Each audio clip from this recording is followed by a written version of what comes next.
Hello दोस्तों, आशा करता हूँ आप सब अच्छे होंगे। और आज हम शुरुआत करते हैं अपनी पॉलिटी की पहली लेसन की। पॉलिटी अर्थात राज व्यवस्था। तो राज व्यवस्था का उद्भव ग्रीक या यूनान से हुआ था। राज व्यवस्था को इंग्लिश में पॉलिटी कहते हैं और इसके ये चरण हैं।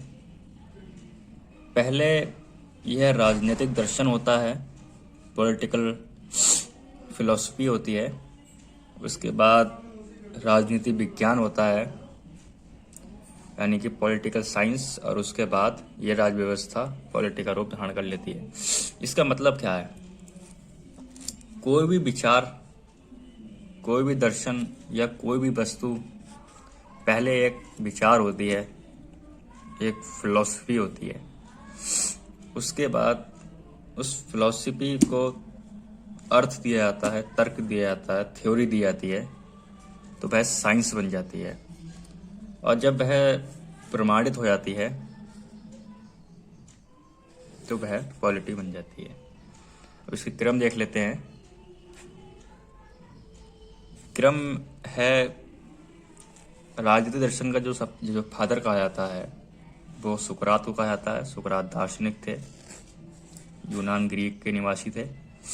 उसके बाद उनके शिष्य प्लेटो ने इस कार्य को आगे बढ़ाया और उन्होंने एक बुक लिखी जिसका नाम था रिपब्लिक। और इन्होंने एक संस्थान खोली जिसका नाम था द अकेडमी। और ये संस्थान इन्होंने एथेंस यूनान में खोली। और प्लेटो के ही शिष्य हुए अरस्तु। अरस्तु ने बुक लिखी पॉलिटिक्स। और इस बुक को लिखने के बाद अरस्तु को राजनीति विज्ञान का जनक कहा जाने लगा। और सिकंदर तृतीय अरस्तु के ही शिष्य थे। राज व्यवस्था शब्द दो शब्दों से मिलकर बना है। पहला राज्य और दूसरा व्यवस्था। तो जो राज्य की सर्वप्रथम परिभाषा दी गई थी वो मॉन्टेविडो जो उरुग्वे में है उसमें एक कन्वेंशन हुआ जिसे मॉन्टेविडो कन्वेंशन 1933 कहा जाता है। उसमें राज्य होने के लिए 4 तत्वों को परिभाषित किया गया। उन्होंने कहा कि जिसमें राज्य होने के लिए 4 तत्व होंगे वह ही राज्य माना जाएगा, राज्य या देश माना जाएगा। तो पहला है भूभाग, मतलब किसी देश को, संघ को या राज्य होने के लिए ये 4 चीज़ें बहुत इम्पोर्टेंट हैं। पहला भूभाग, यानी कि उसका एक क्षेत्र होना चाहिए। नंबर 2 जनसंख्या, उसकी एक जनसंख्या होनी चाहिए, वहाँ लोग रहने चाहिए। तीसरा सरकार, वहाँ पर एक सरकार होनी चाहिए। और नंबर 4 संप्रभुता, वहाँ पर संप्रभुता होनी चाहिए। और संप्रभुता का अर्थ ये है कि वह स्वतंत्र होना चाहिए, उसके ऊपर किसी भी प्रकार का किसी अन्य देश का दबाव नहीं होना चाहिए। और दूसरा है व्यवस्था। तो व्यवस्था का अर्थ होता है नियम। मौलिक अधिकारों का समूह संविधान कहलाता है। अर्थात उस देश को चलाने के लिए एक व्यवस्था होनी चाहिए, एक नियम होने चाहिए, एक रूल्स होने चाहिए जिसके ऊपर पूरा देश का कार्य चले। अब हम बात करते हैं संविधान के प्रकार के बारे में।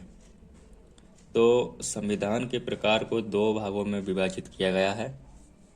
पहला है दस्तावेज की प्रकृति के आधार पर और दूसरा है राजनीतिक प्रकृति के आधार पर। दस्तावेज की प्रकृति के आधार पर भी इसको 2 भागों में विभाजित किया गया है। पहला है लिखित संविधान और दूसरा है अलिखित संविधान या मौखिक संविधान। लिखित संविधान के उदाहरण हमारा भारतीय संविधान जो 1950 में लागू हुआ और अमेरिकी का संविधान जो 1789 में लागू हुआ। और मौखिक संविधान या अलिखित संविधान के उदाहरण ब्रिटेन, कनाडा, न्यूजीलैंड, इजराइल, सऊदी अरब इत्यादि हैं। उसके बाद राजनीतिक प्रकृति के आधार पर भी इसको दो भागों में विभाजित किया गया है, एकात्मक संविधान और संघीय संविधान। एकात्मक संविधान का उदाहरण ब्रिटेन व फ्रांस है और संघीय संविधान का उदाहरण अमेरिका, ऑस्ट्रेलिया व कनाडा है।